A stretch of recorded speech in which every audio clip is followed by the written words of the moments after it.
नमस्ते। म आज परवल फ्राई गर्न जाँदैछु। सबैभन्दा पहिला मैले यसलाई राम्रोसँग छिल्छु। यसलाई छिलेर धोएर काटेर अनि यसको फ्राई बनाउने। यसलाई राम्रोसँग धोएर पखालेर बनाउँछु। यसरी 2 पिस बनाएर राख्ने।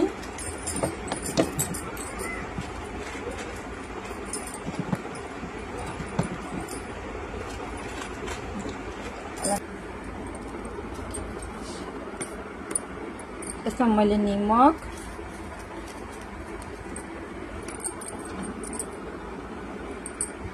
अरू हल्दी, अरू चाट मसला,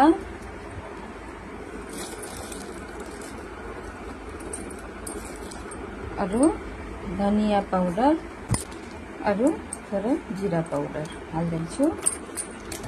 अब यसलाई मैले राम्रोसँग मिलाउँछु।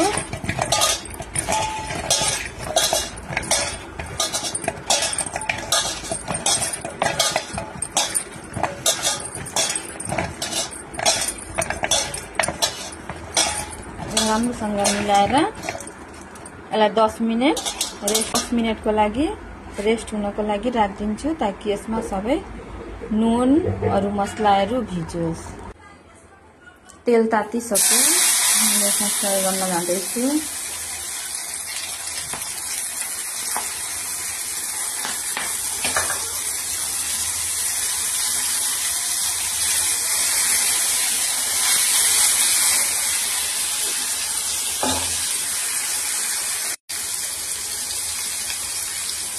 फ्राई हुँदैछ पटल फ्राई। हेर्नु, राम्रोसँग फ्राई हुन दिएर यसको कलर चेन्ज हुन्छ, ब्राउन हुन्छ, तब हामीले यसलाई निकाल्ने। अहिले फ्राई हुँदैछ, अझै राम्रोसँग भइसकेको छैन। यसलाई एकछिन फ्राई गर्नुपर्छ।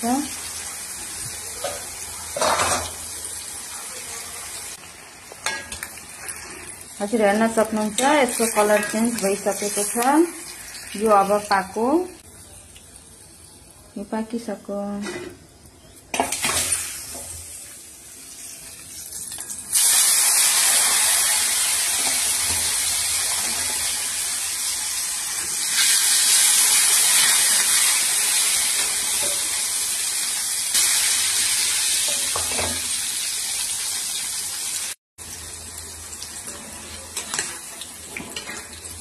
हेर्नु, यसको पनि कलर चेन्ज भइसक्यो। यो पनि पाकिसक्यो। पाकेपछि ब्राउन कलर हुन्छ।